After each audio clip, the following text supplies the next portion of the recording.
Hello, everyone. It's Joey, And Jack. and welcome back to UMD-FLACSO Radio. Today's episode, we'll be discussing how the School of America's training influenced the response of the military forces in Colombia during the Cold War and how this was covered in the media. All right, we're going to jump right into it. Okay, thank you, Jack. Can you please start us off by explaining what militarization is? Militarization is being associated with national or regional histories and territories, but it also depends on shared individual sacrifice in the name of the nation state.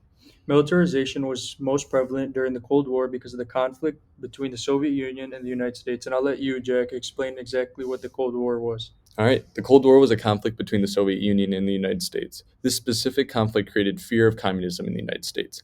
The emblematic juncture influenced the most dramatic political, economic, and environmental problems worldwide.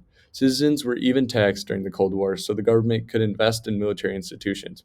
Even after the defense work served as a beneficial effect of the war, the government required a higher budget for military support. The citizens were then taxed at a higher price as the prices rose.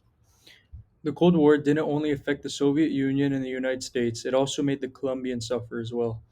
Politics were majorly impacted by the Cold War. In the 1980s, there was an uprising in violence carried out by criminal gangs, urban militias, state actors, and drug traffickers, so political and economic support for militarization was constant. And as a consequence of corrupted military tactics involving the military forces, only worsened the violence and psychological practices like torture were frequently used during this time. Where did the military forces learn these tactics from? Many members attending the School of Americas, and while attending, they were taught controversial counterinsurgency courses and torture tactics. Jack, can you please explain what the School of Americas is? Yeah, the School of Americas was founded in the United States in 1946 and was replaced in 2001 by the Western Hemisphere Institute of Security Cooperation due to the pressure from human rights organizations. And it was also discovered in September 1996 that the school was promoting the use of torture as well as summary execution in their training manuals. Wow, this is all some gruesome stuff. Sounds like the school was corrupted in many ways. What was the actual intention behind creating the School of Americas? The scary objective of the School of Americas was to professionalize the armed forces of Latin American countries, but the real purpose was to reassert dominance in Latin America by using anti communist indoctrination of the armed forces, accompanied by training and military brutality. Since the creation of the School of Americas, human rights violations and electoral frauds have significantly increased. Soldiers that attended the school were encouraged to commit acts of state terrorism and to participate in international drug trafficking. The government wanted to militarize as much of Colombia as possible, and when doing that, they exposed citizens to the extremist tactics that these soldiers learned in the SOA. This put them in even more danger than they were already in. Definitely. The training that the military forces went through was corrupt and violent, which was exactly how they responded when faced with crisis. The soldiers were doing more damage than good. There were already so much violence and crime during the Cold War that introducing military groups to the situation was like adding fire with fire.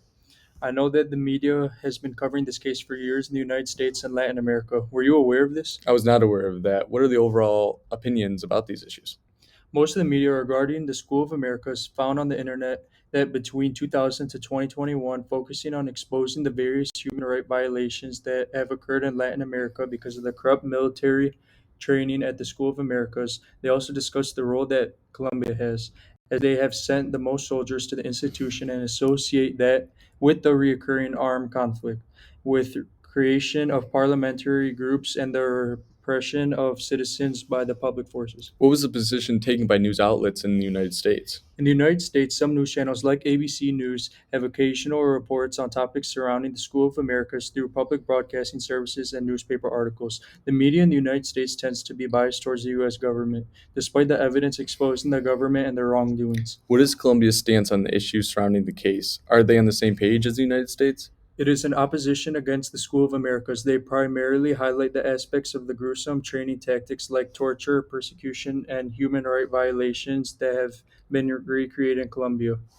What I am hearing is that the United States has a bias in favor of their country's government and won't deal with consequences of their actions if it doesn't affect them, while Colombia lived through these consequences and now has a bias against the U.S. government. Yes, exactly. Well, we learned a lot on this week's episode. Yeah, I'm happy that we were able to talk about such an important topic. I hope you all enjoyed, and we'll see you next week.